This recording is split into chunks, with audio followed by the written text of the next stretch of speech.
እንደምን አላችሁ እንደምን ዋላችሁ እንደምን አደራችሁ በዓለም ዙሪያ ያላችሁ ቅዱሳን ሁሉ በዚህ ማለዳ በቶሮንቶ ለአንዳንዶቻችሁ ምሽት ሊሆን ይችላል ለአንዳንዶቻችሁ ቀን ሊሆን ይችላል የማካፈላችሁ ቃል ፈታችሁ አምጡልኝ የሚል ቃል ነው የመፈታት የምስራች ቃል ነው ስሜ ፓስተር ኤፍሬም ላከማርያም ባላለው ቶሮንቶ ከተማ የምትገኘው የኢትዮጵያ ወንጌላዊት ቤተክርስቲያን መጋቢ ነኝ እግዚአብሔር በነገር ሁሉ ይባርካችሁ የምናነበው ምንባብ የሚገኘው የማቴዎስ ወንጌል ምዕራፍ 21 ከቁጥር 1 ጀምሮ እስከ 11 ነው ወደ ኢየሩሳሌም ቀርበው ወደ ደብረ ዘይት ወደ ቤተ ፋጌ ሲደርሱ ያን ጊዜ ኢየሱስ ከደቀ መዛሙርቱ ሁለት ላከ ይላል እንዲህም አላቸው በፊታችሁ ወዳለችው መንደር ሂዱ በዛን ጊዜ የታሰረችን አህያ ውርንጫም ከእርሷም ጋር ታገኛላችሁ ፈታችሁ አምጡልኝ ማንንም እንዲህ ብላችሁ ለጌታ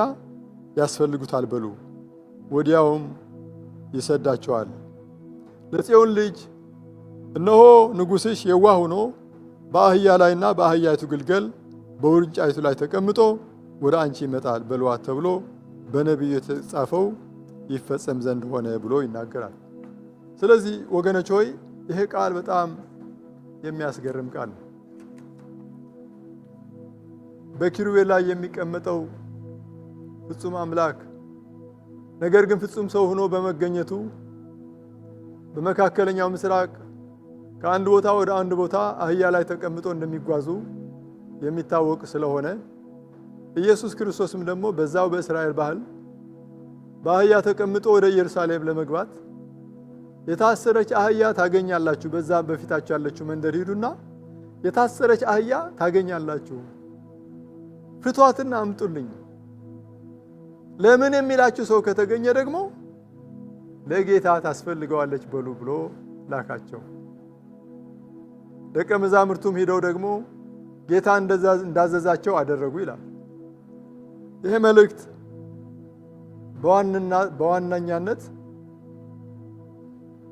ሁለት መልእክት ነው አንደኛው ለአገልጋዮች ነው ሁለተኛው ደግሞ በተለያየ እስራት ላላችሁ ለእናንተ ነው ለአገልጋዮች ዛሬ በዙሪያችን ዛሬ በዓለማችን ዛሬ በመንደራችን በጣም ብዙ የታሰሩ ሰዎች እንዳሉ ማወቅ እንዳለብን አዎ እኛ ጌታን ተቀብለናል አዎ በሰላም እንኖራለን እረፍት አለን ሰላም አለን ነገር ግን ሰላም ያጡ እረፍት ያጡ የታሰሩ አሉ በሃይማኖት የታሰሩ በይሉኝታ የታሰሩ በፍርሃት የታሰሩ ብዙዎች ናቸው ውጭ ያሉት ጌታም ወገኖች ሆይ ሂዱ ነው ያለን ሂዱ ይህን ተልእኮ ደቀ መዛሙርቱ ሁለቱ ሂዱና የታሰሩት ታገኛላችሁ ፈታችሁ አምጡልኝ ሲላቸው እኔና እናንተን የሚመለከት አገልጋዮችን የሚመለከት የወንጌል ባለአደራዎችን የሚመለከት ነው በፊታችን ወዳለው መንደር አገልግሎት በአጠገባችን ካለው መንደር ይጀምራል ሐዋርያት አገልግሎታቸውን የጀመሩት መስበክ የጀመሩት ከኢየሩሳሌም ጀምሮ ነው ስለዚህ ከቤታችን ከጎረቤታችን ከመንደራችን ይጀምራል ከዛ የታሰሩትን እየፈለግን ይህን የምስራች ወንጌል የኢየሱስ ክርስቶስ ወንጌል አርነት የሚያወጣ ወንጌል ነፃ የሚያወጣ ወንጌል እንድንሰብካቸው ለኛ አደራለን ወደ ኢየሱስ እናምጣቸው ኢየሱስ ይፈታቸዋል ቃሉ ይፈታቸዋል መንፈሱ ይፈታቸዋል ስለዚህ የኛ መሄድና ሰዎችን ወደ ኢየሱስ ማምጣት ነው በሁለተኛ ደረጃ ደግሞ ያች አህያ ታስራ ነበረ ኢየሱስ ትፈታ ስላለ ተፈታች ወደ ኢየሱስ ያመጧት ኢየሱስ ተቀመጠባት ኢየሱስ ሲቀመጥባት ከዚህ በፊት አይታው የማታውቅ ክብር አየች ሰዎች ሁሉ ልብሳቸውን እያነጠፉ በሰዎች ልብስ መረማመድ ጀመረች ልብሳቸው ማንጠፍ ያልቻሉ ደግሞ የዘንባባ ዛፍ እየቆረጡ ያንን እየረበረቡ በዛ ውስጥ በክብር እየተዘመረ በዙሪያ ሆሳዕና በአርያም በእግዚአብሔር ስም የሚመጣ የተባረከ ነው እየተባለ እየተዘመረለት ኢየሱስ ከብሮባት ኢየሱስ ተቀምጦባት አህያይቱ በክብር ትራመድ ነበር አንድ ምሳሌ የሰማሁት ምንድነው? በማግስቱ እንግዲህ የአህያይቱ ውርንጫ በአንድ ማሳ ገብተው ሳር እየበሉ እያለ ማሚ አላት አሉ፣ ትናንትና ያሁሉ ሰው ሆይ እያለ ያከብረን ነበረ። ልብሳቸውን እያነጠፉ በዛ ላይ ወክ እናደርግ ነበረ። ዛሬ አንድም ባጠገባችን የለም ለምንድን ነው ብሎ ጠየቃት ይባላል ውርንጫው። እናቲቱ አህያ ምን አለች? አንተ ሞኞ፣ ያ ሁሉ ሆይ የተባለለት እኮ ለኛ አይደለም። ያ ሁሉ ክብር የተሰጠለት፣ ያ ሁሉ የተዘመረለት ኢየሱስ ክርስቶስ ነው። እሱ ስለተቀመጠብን ነው ያከበሩን ሰዎች አለች። ይህ ምሳሌ በጣም ጠቃሚ ነው። ዛሬ በተለያየ ውርደት ያላችሁ፣ በተለያየ ሱስ የታሰራችሁ፣ በተለያየ ፍርሃት ያላችሁ፣ በተለያየ እርግማን ስር ያላችሁ ሁሉ ኢየሱስ ወደ እኔ ኑ ይላቸዋል።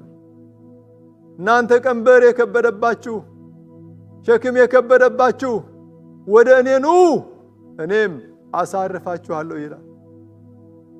ወደ የሚያሳርፍ ጌታ ስንመጣ፣ ነፃነት ወደሚሰጥ ጌታ ስንመጣ ከእስራት ነፃ የሚያወጣ እስራትን የሚበጥስ ቀንበርን የሚሰብር ጌታ ወደ እሱ ስንመጣ እውነተኛ ነፃነት፣ እውነተኛ አርነት እንቀምሳለን። እውነተኛ የነፍስ እረፍት ይሆንልናል። እውነተኛ ሰላም ይሆንልናል። እግዚአብሔር አምላካችን እጅግ አድርገን እናመሰግናለን። ስለዚህ ወንድሞቼና እህቶቼ አገልጋዮች እኛ ወደ ታሰሩት እንድንሄድ የጌታ ፈቃድ ነው። እነዚህ ሁለቱ ደቀ መዛሙርቱ ጌታን ታዘው ባይሄዱ ኖሮ ያቺ የታሰረች አህያ ባያገኟትም ነበረ፣ ባልተፈታችም ነበረ። ልክ እንደዚሁ ደግሞ እኛ ሂዱ ነው የተባልነው። ወደ ዓለም ሁሉ ሂዱ፣ ወንጌልን ለፍጥረት ሁሉ ስበኩ፣ በአብ በወልድ በመንፈስ ቅዱስ ስም እያጠመቃችኋቸው ያዘዝኳቸውን ሁሉ እንዲፈጽሙ ደግሞ እንዲታዘዙ ደግሞ እያስተማራችኋቸው ደቀ መዛሙርት አድርጓቸው የሚለው ታላቅ ተልእኮ ለቤተ ክርስቲያን ተሰጥቷል። የቤተ ክርስቲያን በዚህ ምድር ራሱ መኖር ለዚህ ተልእኮ ብቻ ነው። ክርስቲያን አገልጋይ፣ ክርስቲያን ወንድሞችና እህቶች ሆይ የእናንተ መኖር፣ የእኛ መኖር ሁሉ ለአንድና ለአንድ ተልእኮ ነው። እሱም ደግሞ በዓለም በጨለማ ያሉት እንዲፈቱ፣ የታሰሩት እንዲፈቱ፣ ከጨለማ ወደ ብርሃን እንዲሻገሩ፣ ከሞት ወደ ሕይወት እንዲሻገሩ ኢየሱስ ክርስቶስን ይዘን ይህን የኢየሱስ ክርስቶስ ወንጌል የምስራች ወንጌል ይዘን ወደ እነሱ እንድንሄድ ነው። እግዚአብሔር አምላካችን የተመሰገነ ይሁን። ስለዚህ ያች አህያ ተፈታች፣ መጣች፣ ኢየሱስ ተቀመጠባት። ዛሬ ብዙ የታሰሩ ወደ ኢየሱስ እናመጣቸው።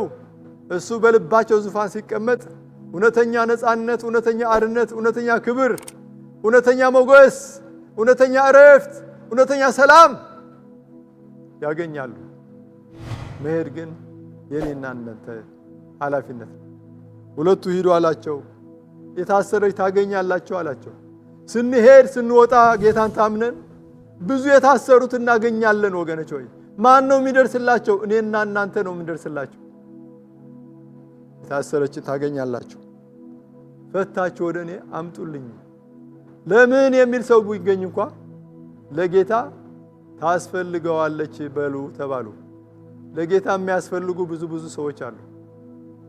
አንዳንድ አገልጋዮች አሉ፣ እኔም ጨምሮ ከተለያየ እስራት ነፃ ስለወጣን ኢየሱስ ክርስቶስ አርነት ስላወጣን እኛ የቀመስነው ነፃነት፣ እኛ የቀመስነው አርነት እንደገና ኢየሱስ ክርስቶስ ለሌሎች እንድንተርፍ ስለሚፈልግ ወደ መንደሮች እየሄድን ወደ ተለያዩ ቦታዎች እየሄድን የታሰሩትን እየፈለግን ወደ ጌታ እንድናመጣ ታላቅ ተልእኮ ተሰጥቶናልና ይሄ ነገር በአደራችን እንድንወጣ ጌታ ይርዳ።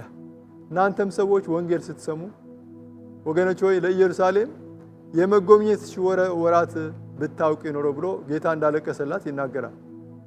ዛሬ ይሄ ወንጌል ሰምታችሁ ዝም አትበሉ።